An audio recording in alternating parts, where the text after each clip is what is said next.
Сәлеметсіздер ме, құрметті оқырмандарым? Ажырасар алдындағы жігіттің келіншегіне жазған хаты. Бойдақ кездегі махаббат қашанда балшырын ғой. Өмір бойы сүю, мәңгілік махаббат дегендерге әр ғашық айнымастай сенеді.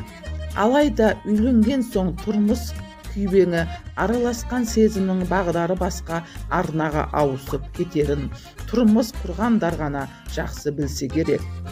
Алайда махаббатты мәңгілік алақанда аялап ұстай алу ерлі зайыптылардың екеуінің де борышы, міндеті. Мына бір азаматтың хаты жастарға, енді ғана шаңырақ көтерген жас жұбайларға ой салады деген үміттеміз. Үйленгенге дейін менің көңілімнен терең орын алдың. Ананы аламын, мынаны аламын деп қиғылық салсаң да, бәріне көнетінмін. Алайда үйленген соң бәрі басқа арнаға ауысады. Қиялыңда ақша жинаудан басқа ой жоқ. Жалақымды түгелдей тапсыруды талап еттің.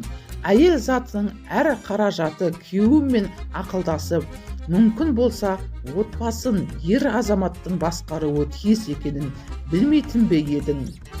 Бұрын үнеме алдымнан сұлу болып шығатынсың, ал үйленген соңше өз-өзіне онша көңіл аудармайтын күпті бір салақ әйелдер секілді кейіпке ендің. Сыртқа шығатын болсаң, елден ерек сенденіп аласың. Сонда сенің сұлулығың маған арналмаған ба? Бұл менің жанымды жеп бітірді. Бұрын ақылды, көнгіш сияқты едің, ал қазір барлығын өзің білесің, барлығын өзің басқарғың келеді. Әр істі өз бетіңмен, өз шешіміңмен атқарасың.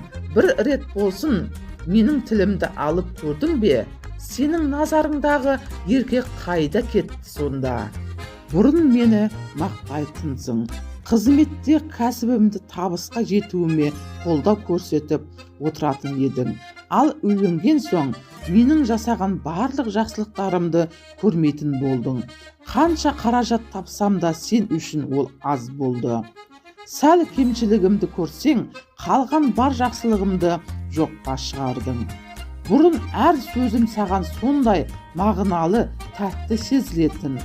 Ол кезде өзімді жұрт көзіне кеңпейіл көрінетін шығармын деп ойлаушы едім.